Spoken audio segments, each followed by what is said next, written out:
Analyze the potential energy and force of spring mass system. So suppose ये है एक spring mass system. तो just we have connected a block and spring अपनी natural length पर है, मतलब इसका कोई extension नहीं है और इसका कोई compression नहीं है.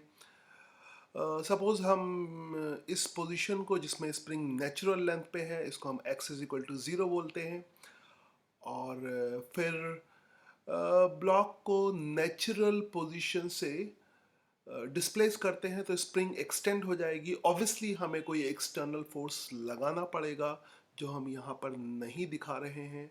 सपोज इस ब्लॉक का एक्सटेंशन हो गया है x, है ना. स्प्रिंग का और ब्लॉक का एक्सटेंशन कितना हो गया x. सो इसमें फिर एनर्जी स्टोर हो जाएगी और एनर्जी स्टोर्ड का फॉर्मूला क्या होगा, हाफ के एक्स स्क्वायर. ये क्वाड्रेटिक इक्वेशन है तो इसका ग्राफ पैराबोला होगा. और फोर्स की इक्वेशन हम निकाल चुके हैं, F is equal to minus k x. कैसे, हमने पिछले वीडियोस में निकाला था, F is equal to minus d u upon d x करके. तो अगर हम पोटेंशियल एनर्जी का ग्राफ प्लॉट करते हैं तो वो कुछ ऐसा होगा.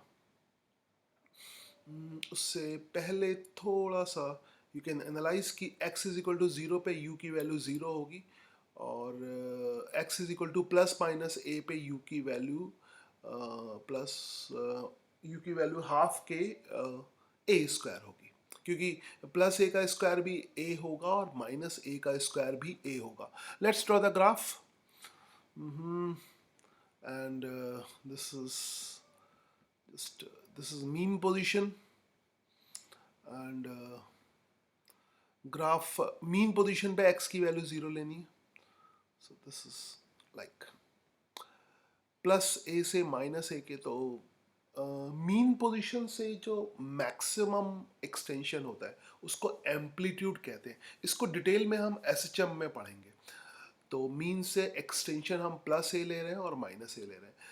तो प्लस, अगर x की वैल्यू प्लस a है तो u की वैल्यू हाफ के ए स्क्वायर हो जाएगी, और x की वैल्यू माइनस a है तब भी u की वैल्यू हाफ के ए स्क्वायर हो जाएगी. ठीक है, तो हम जो ग्राफ प्लॉट कर रहे हैं वो प्लस a से माइनस a के बीच इस तरह से ग्राफ प्लॉट कर रहे हैं. तो एक डॉटेड लाइन ले लोगे. ठीक है, ये डॉटेड लाइन हाफ के ए स्क्वायर को रिप्रेजेंट करेगी.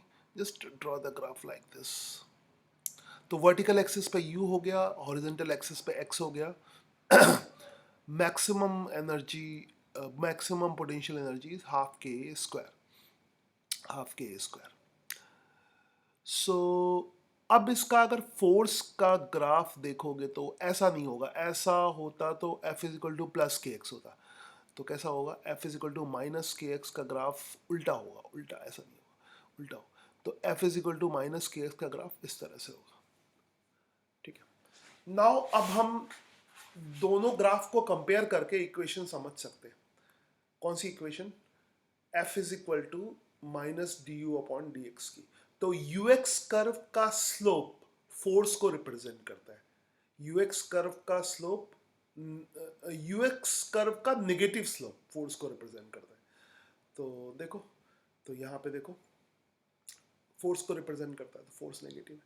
तो let's analyse this. D u upon d x tan theta को रिप्रेजेंट करेगा, स्लोप को रिप्रेजेंट करेगा. तो यहाँ पर अगर टेंजेंट ड्रॉ करोगे, है ना, D u upon d x tangent का स्लोप है, तो टेंजेंट ये एंगल एक्यूट एंगल आएगा, टैन थीटा पॉजिटिव होगा. तो ऑब्वियसली फोर्स की वैल्यू क्या होगी, नेगेटिव हो जाएगी. फोर्स की वैल्यू नेगेटिव हो जाएगी. और भी एनालिसिस कर सकते हो. क्या, थीटा की जो वैल्यू है, अगर हम डिफरेंट डिफरेंट पॉइंट पे टेंजेंट का स्लोप फाइंड करें, जैसे यहाँ पे फाइंड करें और यहाँ पे फाइंड करें, तो थीटा की वैल्यू इंक्रीज कर रही है. थीटा की वैल्यू इंक्रीज कर रही है, मतलब फोर्स का जो मैग्नीट्यूड है वो इंक्रीज करेगा, है ना. फोर्स का मैग्नीट्यूड इंक्रीज करेगा. तो वो यहाँ से क्लियर है. फोर्स का मैग्नीट्यूड दोनों साइड इंक्रीज कर रहा है. ठीक है, दोनों साइड फोर्स का मैग्नीट्यूड इंक्रीज कर रहा है. इस साइड भी देख सकते हो. इस साइड जो एंटी क्लॉकवाइज एंगल है वो तो ऑप्ट्यूस एंगल है. तो अगर एंटी क्लॉकवाइज एंगल ऑप्ट्यूस हो तो टेन थीटा नेगेटिव होता है। इसको सिंपली समझने के लिए फिर अगर सिंपल समझना है तो क्लॉकवाइज एंगल ले लो। तो अगर क्लॉकवाइज एंगल है, क्लॉकवाइज मतलब you can say minus x axis से क्लॉकवाइज होगा ना। तो क्लॉकवाइज अगर एंगल है तो ऑब्वियसली टेन थीटा नेगेटिव होगा। ठीक है, टेन थीटा अगर नेगेटिव होगा तो उस केस में फोर्स की वैल्यू पॉजिटिव आ जाएगी। मतलब नेगेटिव वैल्यू के लिए फोर्स की वैल्यू पॉजिटिव आ जाएगी और फोर्स का मैग्नीट्यूड इंक्रीज करेगा। तो वो यहाँ पर भी है। ठीक है, नेगेटिव वैल्यू के लिए फोर्स की वैल्यू पॉजिटिव है और पॉजिटिव वैल्यू के लिए फोर्स की वैल्यू नेगेटिव है। I hope you got it.